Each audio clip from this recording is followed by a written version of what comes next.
नमस्कार, मैं हूं आपके साथ सुनील कुमार शर्मा और आप देख रहे हैं न्यूज जन आवाज। सरकार को नौकरशाह चला रहे मंत्री विधायक रो रहे, यह कहना है श्रीमान पायलट का। कांग्रेस नेता पायलट ने एसआई भर्ती घोटाले को लेकर भाजपा सरकार पर साधा निशाना। जोधपुर से राजस्थान स्टेट हेड चित्रेश बोहरा की राजनीतिक रिपोर्ट। कांग्रेस के राष्ट्रीय महासचिव और प्रदेश के पूर्व उप मुख्यमंत्री सचिन पायलट ने कहा कि केंद्र सरकार ने कांग्रेस के दबाव में आकर जातिगत जनगणना का फैसला लिया है। इसकी मांग राहुल गांधी और कांग्रेस पार्टी लंबे समय से कर रहे थे। यह बात पायलट ने रविवार को सुबह जोधपुर एयरपोर्ट पर मीडिया से बात करते हुए कही। उन्होंने कहा कि अब हमारा प्रयास होगा कि इसका समय तय कर उसे शुरू करवाया जाए। इससे यह न केवल घोषणा नहीं रहे, पूरा डेटा पारदर्शी हो और समय पर काम पूरा होना चाहिए। इससे लोगों के लिए नीति निर्धारण हो सकेगा। उन्होंने कहा कि भाजपा के नेता और मंत्री जातिगत जनगणना की मजाक उड़ाते थे। राहुल गांधी को अर्बन नक्सली तक कहा गया। वह कहते थे एक है तो सेफ है, बटोगे तो कटोगे। अब सरकार को खुद इसकी स्वीकृति जारी करनी पड़ी है। एसआई भर्ती घोटाले में राज्य मंत्री के बिश्नोई का नाम आने को लेकर पूछे गए सवाल पर उन्होंने कहा कि अगर मंत्री पर आरोप लगाते हैं तो सरकार की जिम्मेदारी है कि वह सामने आकर जवाब दे, स्पष्टीकरण दे। लेकिन यहां बहुत बुरी स्थिति है, सरकार सफाई देने को तैयार नहीं है। यहां सरकार नौकरशाही चला रहे हैं, मंत्री विधायक रोते फिर रहे हैं, उनकी कोई सुनवाई नहीं हो रही है।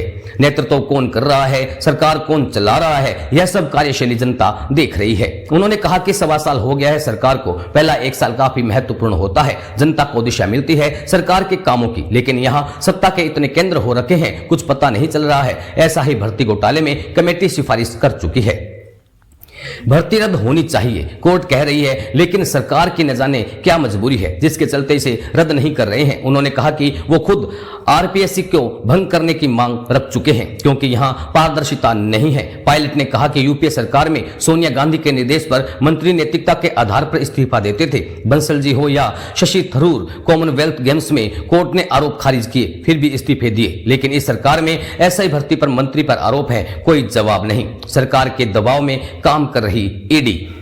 जल जीवन मिशन मामले में मंत्री रहे महेश जोशी की गिरफ्तारी और उसके बाद अब पूर्ववर्ती सरकार के मुख्यमंत्री तक आंच पहुंचने के सवाल पर पायलट ने कहा कि ईडी पूरी तरह से भाजपा के कहने पर कार्रवाई कर रही है। सुप्रीम कोर्ट कह चुका है कि ईडी जितने लोगों को पकड़ती है उनमें से 1% को भी सजा नहीं हो रही है। जाहिर है कि राजनीतिक दबाव में एजेंसियां काम कर रही है। राजस्थान स्टेट हेड चित्रेश बोहरा की रिपोर्ट के साथ देखते रहिए न्यूज जन आवाज।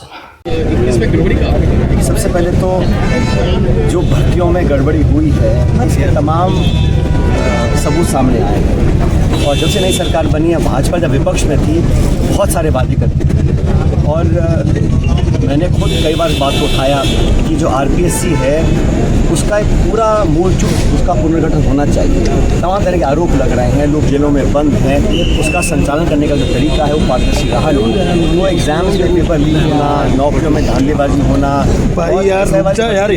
सब लोग मांग कर रहे थे कि जब कमेटी बैठी, कमेटी ने कहा रद्द होनी चाहिए, सरकार के मंत्री कह रद्द होनी चाहिए, सारे आंकड़े आपके पास है, तब तो ऐसी क्या मजबूरी है, क्या व्यवस्था है कि आप नहीं करना चाहते? लोगों को न्याय मिले, ईमानदारी से बच्चे जो पढ़ाई करते हैं उनके साथ धोखा ना हो, इस बात के सब पक्षदार हैं और सब मांग करते हैं। लेकिन सरकार के न जाने क्या मजबूरियाँ हैं और जो भी आरोप किसी पे लगते हैं मुझे लगता है कि सरकार की जिम्मेदारी है कि उसका स्पष्टीकरण मिलना चाहिए।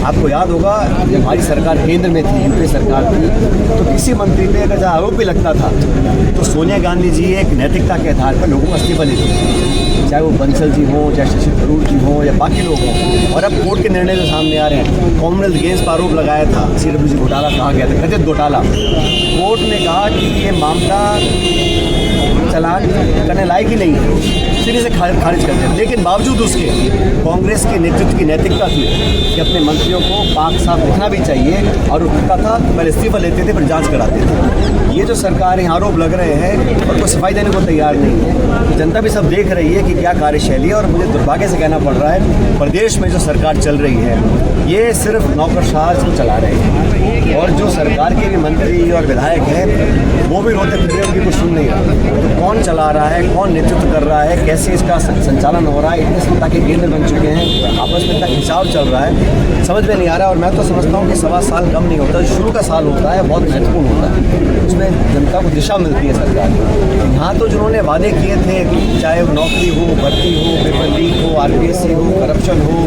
निर्माण हो, विकास हो, उन सब बातों पर भाजपा कहाँ खरी उतर पा रही है? जनता सब देख रही है। जाति जनगणना की स्वीकृति करी है।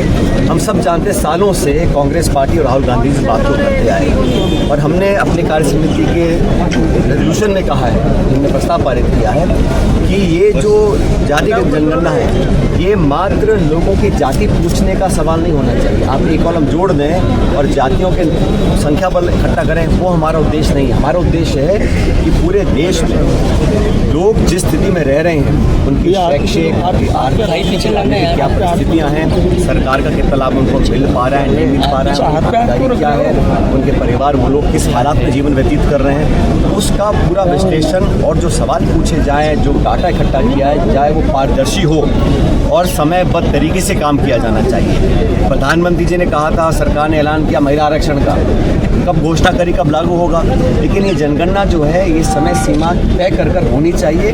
और हम चाहते हैं कि पूरी, जैसा राहुल गांधी जी ने कहा, एक एक्सरे हो जाए, हमें पता पड़े कहाँ किस हालात में कैसे लोग रह रहे हैं, ताकि जो नीति निर्माण हो, जो बजट आवंटन हो, जो योजनाएं हों, वो लोगों तक सही समय पहुंच सकें। कई जगह अब सरकारें जो घोषणा करती हैं उसका कोई साइंटिफिक आधार नहीं है, मनमानी तरीके से लोग इसको इतना बजट, इसको इतना पैसा, जब पूरा विश्लेषण हमारे पास होगा, डाटा हमारे पास होगा, तो हम जाके सही लोगों तक पहुंच सकते हैं, उनकी भागीदारी सुनिश्चित कर सकते हैं। इसको लेकर हम लोगों ने प्रस्ताव पारित किया कि बिना समय खोए, ये जुमले देने की आदत भाजपा सरकार को है, तो हम लोगों की मांग पर, जनता के दबाव में, कांग्रेस के आग्रह पर हमारी लगातार मांग रही। राहुल गांधी जी ने यात्रा जो की थी, भारत जोड़ो यात्रा, उसमें प्रमुख मांग ये थी कि लोगों की गिनती हो, पता पड़े लोग किस हालत में रह रहे हैं, ताकि उन तक सार्थक मदद हम देने में कामयाब हो सके।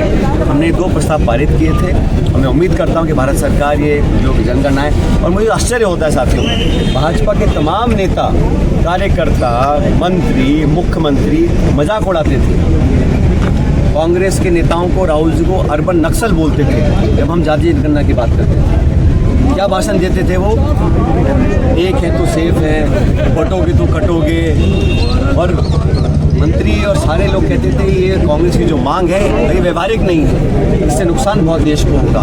अब वो समझ गए कि भारत के लोग क्या चाहते हैं। कांग्रेस पार्टी राहुल जी के दबाव में केंद्र की सरकार को इस जातीय जनगणना को स्वीकृति इन्होंने दी है। हम चाहते जल्दी इसका काम शुरू हो।